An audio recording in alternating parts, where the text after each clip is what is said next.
रुक करते हैं अगली खबर की ओर। खबर मैनपुरी से है, जहां समाजवादी पार्टी की सांसद डिंपल यादव ने कहा कि वक्फ बिल संशोधन के खिलाफ आंदोलन संवैधानिक अधिकार है। अगर समय के साथ और शांतिपूर्वक आंदोलन हो रहा है तो सरकार को ऑब्जेक्शन नहीं होना चाहिए। बहरहाल सरकार लोगों की आवाज दबा रही है और गलत तरीके से एफआईआर दर्ज कर प्रताड़ित कर रही है। वहीं दिल्ली के मुख्यमंत्री द्वारा अखिलेश यादव पर टिप्पणी किए जाने को लेकर भी डिंपल यादव ने कहा वह एक संवैधानिक गद्दी पर बैठी हैं। जब वह इस तरह की टिप्पणी करती हैं तो यह दर्शाता है कि उस पार्टी की कैसी सोच है, कैसी मानसिकता है, क्या चरित्र है। यह भी दर्शाता है कि समाज में वह किस तरह का नजरिया रखते हैं। जो आपत्तिजनक टिप्पणी की गई है वह बहुत ही निंदनीय है। अगली बार उन्हें सोच समझकर बात करनी चाहिए। लगातार क्योंकि आंदोलन अगर संयम के साथ और शांतिपूर्वक हो तो मैं नहीं समझती सरकार को ऑब्जेक्शन होना चाहिए, क्योंकि यह हमारा संवैधानिक अधिकार है इस तरह के विरोध प्रदर्शन करने का। और मैं समझती हूँ कि कहीं ना कहीं सरकार सभी के मुद्दे जो हैं जिससे वो आहत महसूस कर रहे हैं, कोई भी पक्ष हो, तो उनको हमेशा सरकार की हमेशा से यह रहता है कि वो इन मुद्दों को दबाएं, लोगों पे गलत एफआईआर लिखे और उनको प्रताड़ित करें। तो इसी इसी क्रिया या इसी क्रम को आगे बढ़ाते हुए सरकार इस तरह के निर्णय ले रही है। 26/11 के आरोपी को दिल्ली लाया जा रहा है, किस तरह से दिल्ली समाजवादी पार्टी? अच्छी बात है, दिल्ली लाया जा रहा है और इस पे कड़ी कार्रवाई होगी, ये भी अच्छी बात है। लेकिन इतने साल क्यों लग गए 26 उनके आरोपी को वापस आने में, 26/11 के आरोपियों को वापस आने में? लगातार ये 11वां साल चल रहा है भारतीय जनता पार्टी की सरकार का, तो कहीं ना कहीं ये बड़ा ही प्रश्न चिन्ह उठने वाली बात है।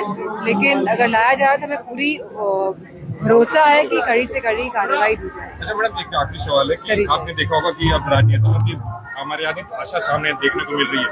राष्ट्रीय अध्यक्ष के खिलाफ दिल्ली की मुख्यमंत्री ने अभद्र टिप्पणी करी, जिसके कारण समाजवादी पार्टी में काफी रोष है।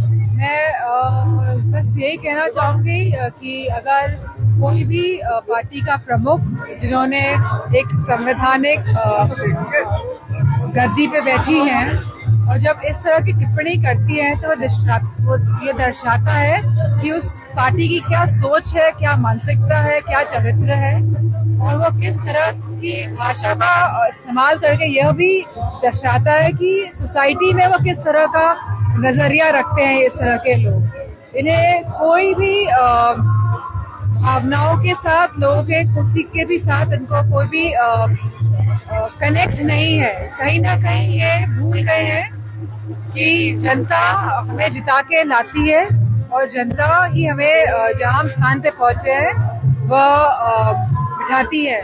और इस तरह की आपत्तिजनक जो टिप्पणी करी गई है ये बहुत ही निंदनीय है और अगली बार उन्हें सोच समझ के बात रखनी चाहिए।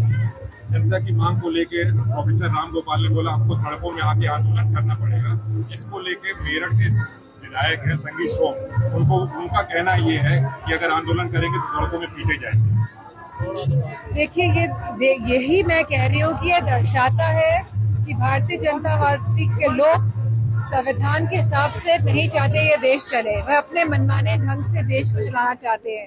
उनकी यह वोकैबुलरी में ही है कि पीटेंगे, कि मारेंगे, कि बुलडोजर चलाएंगे, कि लोगों को प्रताड़ित करेंगे। तो इनकी वोकैबुलरी का ही हिस्सा है जिस तरह की ये बातें करते हैं, जिस तरह की अपमानजनक टिप्पणियां करते हैं।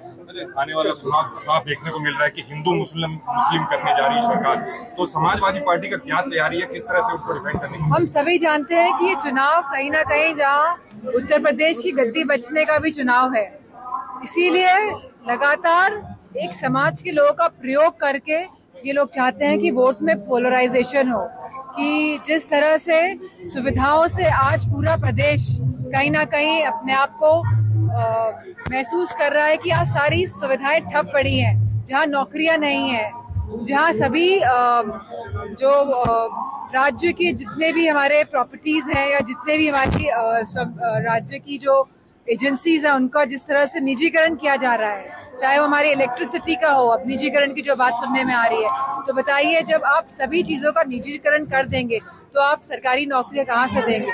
तो कहीं ना कहीं बहुत ही रणनीति के तहत ये चाहते हैं कि संविधान किसी भी हालत से प्रदेश और देश में लागू ना हो। तो ये लड़ाई खाली संविधान को बचाने की, मजबूत करने की और हमारे जो अधिकार हमें मिले संविधान के माध्यम से उसको बचाने की लड़ाई।